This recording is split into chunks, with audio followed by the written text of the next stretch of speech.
최근에 주일 예배 때 요한계시록의 7교회를 통해서 하나님의 말씀의 은혜를 나누었습니다.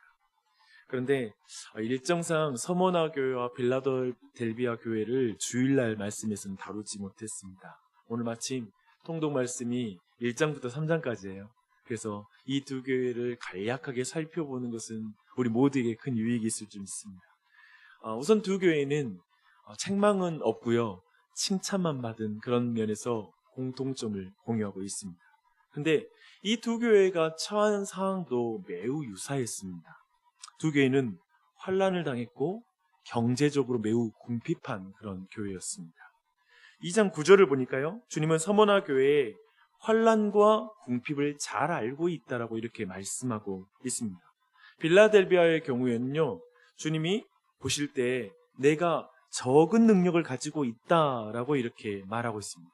여기에서 이 적은 능력이라는 것도 세상적으로, 물질적으로 무능력했다라는 그런 의미가 되겠습니다. 왜 이렇게 두 교회는 가난할까요? 부자 교회 됐으면 좋겠는데 왜 이렇게 이들은 경제적으로 궁핍할까요? 원래 가난한 계층만 모여있기 때문에 가난한 교회다라고 볼 수도 있을 것이고요, 한편에 지역이 매우 가난했기 때문에 이 교회들이 가난했다라고 이렇게 혹시 해석할 수 있을까 궁금할 수 있습니다. 하지만 특별히 서머나 교회는 굉장히 부유한 지역이 있었기 때문에 지역 때문에 그렇게 가난한 교회다라고 말할 수 없을 것 같습니다. 이 부분이 특별히 주님이 이 두 교회를 칭찬하는 이유와도 관련이 있기 때문에 이 부분에 대해서 정말 왜 그들이 가난했을까에 대해서 우리는 알아야 됩니다. 왜 두 교회가 이렇게 궁핍했는가는 2장 9절이 간접적으로 말해주고 있습니다. 그들은 환난과 궁핍이 같이 묶여서 가고 있습니다. 특별히 사정은 이렇습니다. 두 교회 모두가 위치한 그 지역들은 황제 숭배가 강하게 시행되는 그런 지역들이었습니다. 서머나 교회도 황제 숭배로 굉장히 유명했고요, 빌라델비아 교회는 로마의 경제 원조를 받아야 되는 그런 지역이었기 때문에 황제를 숭배하고 로마의 굉장히 친화적인 그런 지역이었습니다.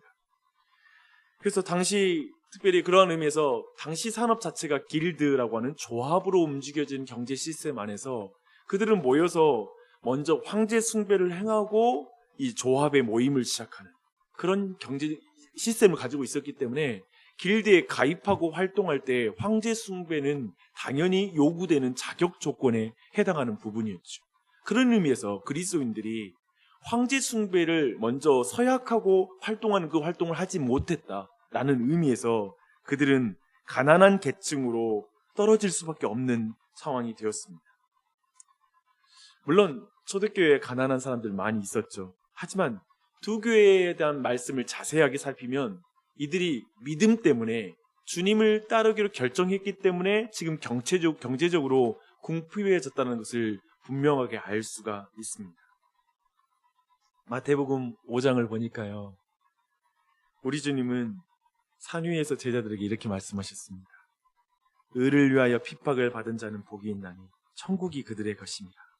나로 말미암아 너희를 욕하고 박해하고 거짓으로 너희를 거슬러 모든 악한 말을 할 때에는 너희에게 복이 있나니 기뻐하고 즐거워하라.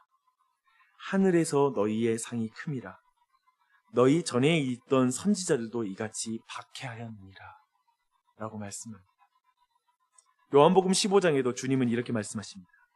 너희가 세상에 속하였으면 세상이 자기의 것을 사랑할 것이나 너희가 세상에 속한 것이 아니요 도리어 내가 너희를 세상에서 택하였기 때문에 세상이 너희를 미워하느니라. 주님은 분명히 말씀하십니다. 너희가 의를 위하여 살면 박해를 받는다.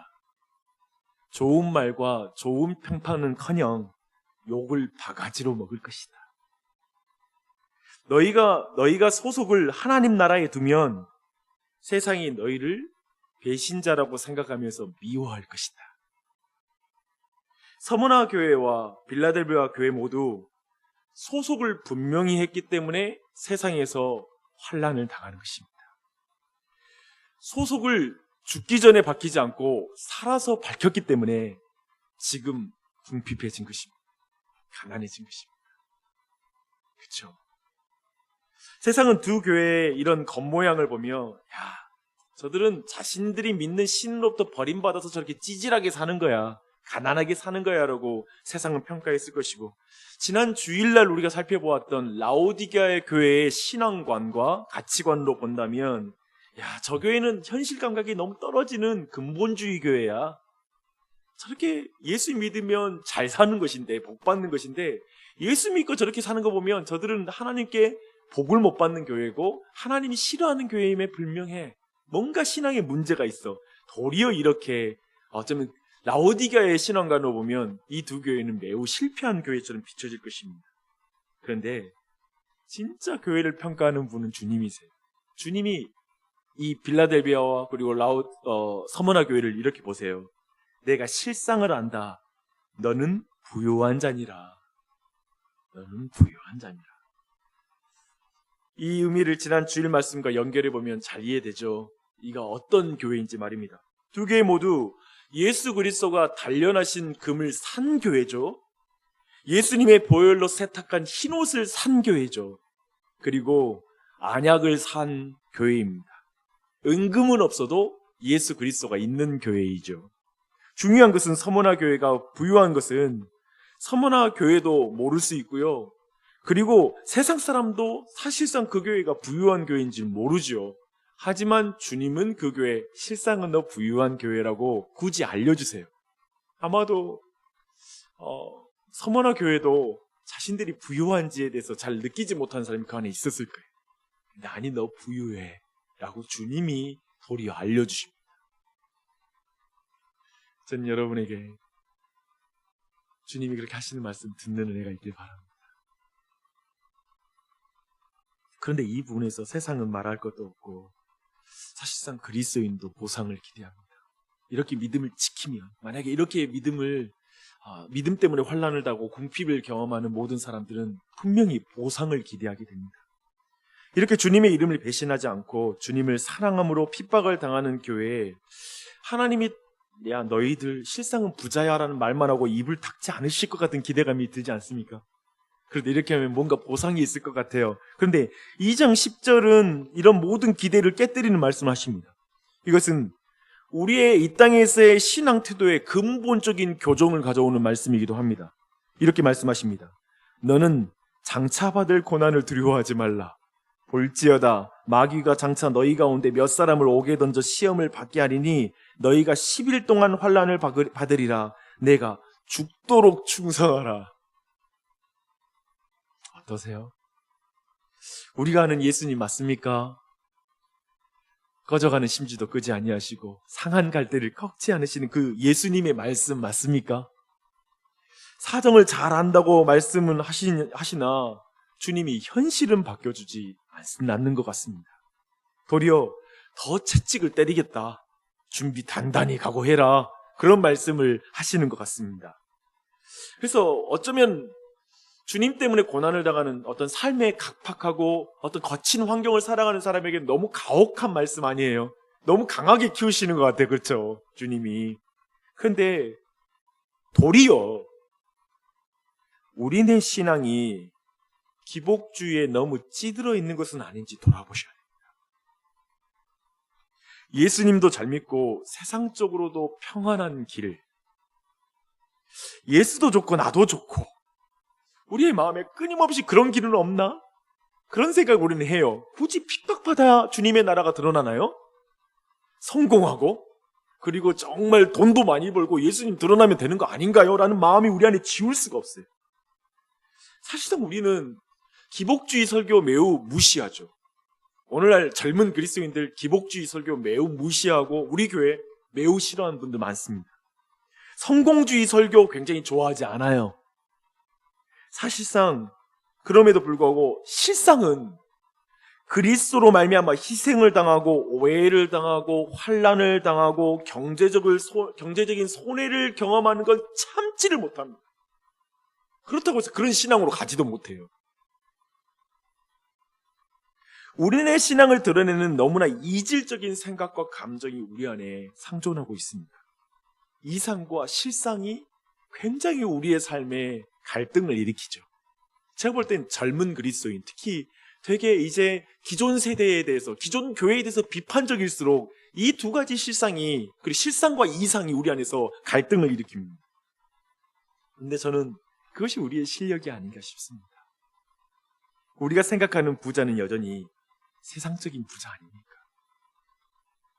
그래서 우리가 생각하는 복도 지극히 물질적일 때가 많고요. 그래서 죽기까지 순종하라, 충성하라는 말씀이 되게 우리에게 가혹하게 들리는 거예요.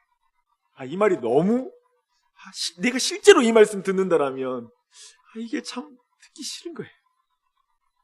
부담스럽게 느껴지는 것이죠. 저는 오늘 이 아침에 여러분에게, 그러니까 죽기까지 충성하라, 지사충성이라고 부르는 거거든요. 지사충성. 멋있어 보이지 않아요? 대단한 결단처럼 보이고 고백처럼 보입니다. 저는 이 아침에 지사충성합시다, 어떤 그런 여러분의 마음의 감정을 일으키고자 이 말씀을 나누는 것이 아닙니다. 최근에 통독한 베드로전서를 보는데, 베드로전서는 세상 속에서 고난을 당하는 거에 대한, 그리스도인에 대한 서신이거든요. 근데 그 말씀 보는데 굉장히 저는 오늘 말씀과 너무나 많은 게 연결되었습니다. 2장 18절로, 베드로전서 2장 18절로 말씀을 제가 읽는 것은 우리에게 죽기까지 충성한다는 의미가 뭔지, 왜 그런지에 대해서 분명하게 아는 데 도움이 될 것입니다. 제가 읽겠습니다. 사환들아, 범사에 두려워함으로 주인들에게 순종하되 선하고 관용하는 자들에게만이 아니라 또한 까다로운 자들에게도 그리하라. 부당하게 고난을 받아도 하나님을 생각함으로 슬픔을 참으면 이는 아름다우나, 죄가 있어 매를 맞고 참으면 무슨 칭찬이 있으리요. 그러나 선을 행함으로 고난을 받고 참으면 이는 하나님 앞에서 아름다우니라. 이를 위하여 너희가 부르심을 받았으니 그리스도도 너희를 위하여 고난을 받으사 너희에게 본을 끼쳐 그 자취를 따라오게 하려 하셨느니라. 그는 죄를 범하지 아니하시고 그 입에 거짓도 없으시며 욕을 당하시되 맞대어 욕하지 아니하시고 고난을 당하시되 위협하지 아니하시고 오직 공의로 심판하시는 이에게 부탁하시며 친히 나무에 달려 그 몸으로 우리 죄를 담당하셨으니 이는 우리로 죄에 대하여 죽고 의에 대하여 살게 하려 하십니다. 그가 채찍에 맞음으로 너희는 나음을 얻었나니 너희가 전에는 양과 같이 길을 잃었더니 이제는 너희 영혼의 목자와 감독 되신 이에게 돌아왔느니라. 아멘. 우리는 계속 왜 하나님이 우리를 부자로 만들어서 세계에 복음화를 이루지 않으실까? 그래서 목사들도요, 우리 교회에 부자 한 사람만 보내주십시오. 믿음 있는 부자. 그런 기도를 해요. 그렇죠? 그 말은 왜 하나님이 우리를 부자로 만들어서 하나님 나라 안 이루나요? 왜 꼭 희생과 십자가예요? 우리는 삶의 현실에서 그 말이 끊이지 않는데, 사실 그 말은 아직도 우리는 예수님이 왜 굳이 십자가를 지고 우리를 구원하셔야 되죠? 전능하신 하나님이면 그냥 딱 온 세상을 믿게 만들 수 있지 않나요? 라는, 아직도 그 십자가로 구원을 이루는 방법을 이해를 못하겠다는 말과 동일한 말입니다. 사랑하는 여러분, 하나님은 죄인을 위협하여 구원하시는 것이 아니라 친히 나무에 달려 십자가에 달려 죽음으로 사랑을 드러냄으로 설득하십니다. 사랑에 항복시키는 방법으로 구원하시고요, 지금도 주님은 우리를 사랑으로 설득하십니다. 그게 은혜죠.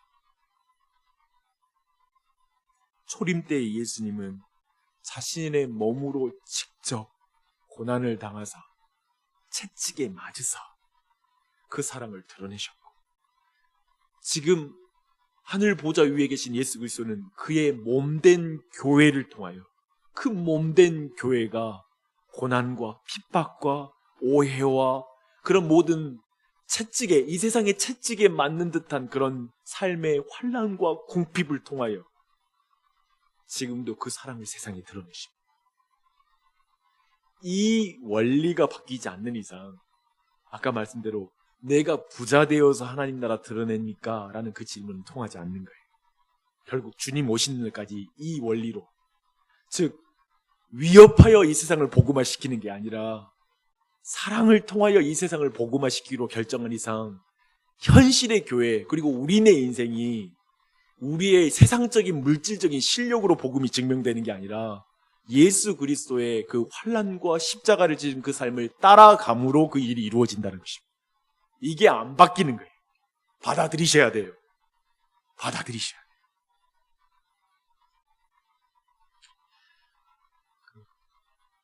그런 의미에서 목숨 걸고 신앙생활하는 거예요. 지사, 충성. 제가 한 글을 읽어드릴게요. 목숨 걸고. 이것과 관련이 있어요. 목숨은 거는데 수험생은 목숨 걸고 공부하고 농부는 목숨 걸고 농사하고 운동선수들은 목숨 걸고 뛰는데 크리스찬도 목사도 목숨 걸고 이 세상에서 사는 것 같다. 그런데 목숨은 거는데 목사나 신자들이 거는 목숨은 정의이거나 자존심이거나 자기 실력 발휘인 것이 유감이다. 자기 정의감, 자존심, 자기 실력 발휘 때문에 분노하고 저주하고 시기하고 오해하고 착각하느라 힘든 시간을 보내고 있다. 크리스찬은, 목사는 자기 목숨 걸 때가 딱 한 가지 아닌가 해서 하는 말이다. 하나님의 말씀대로 사는 것 말이다. 하나님 말씀이 진리라는 것을 삶으로 경험하고 증거하는 것 말이다. 여기에 목숨 걸라고, 그렇게 사는데 강하고 담대하라고, 두려워하지 말고 놀라지 말라고 주님은 보증하신다. 한 책에서 읽었던 내용입니다. 우리 삶이라는 게 세상 사람 비슷하게 자존심, 내 안에 어떤 내 확신, 오해받는 거 싫고 막 거기에 목숨 걸고 우리가 막 화를 내잖아요. 그게 아니라 내가 말씀 거는데 목숨 걸자. 말씀 지키는데 내가 목숨 걸자. 그 신앙인 것이죠. 나주신 장로교회가 그런 교회 됐으면 좋겠어. 곧 직분자를 세우고 하거든요. 그리고 내년도에도 수없이 많은 봉사자들이 필요하거든요. 천천히 보니까요. 교회는 이 말로 안 세워져요. 예수 그리스도의 말씀을 지키고 목숨 거는 사람들로 교회가 세워져요. 말 좋죠. 우리 교회 좋다는 말, 그게 중요한 게 아니에요. 내가 이 교회에서 주 예수 그리스도를 따라가는 거, 거기에 목숨 걸 때 이 교회가 좋아지고. 교회가 누군데요? 우리 아닙니까? 사람이 교회인데 사람이 안 좋은데 어떻게 교회가 좋아져요? 허상이죠. 그리스도를 따릅시다. 기도해 주세요. 특별히 아침 기도에 기도하시는 분들, 너무 저에게는 목회자에게 가장 중요한, 교회 안에서 중요한 부분이 있어요. 여러분이 기도해 주세요. 그 기도가 전체 교회에 유익을 끼칠 줄 믿습니다. 아멘. 기도하십시다.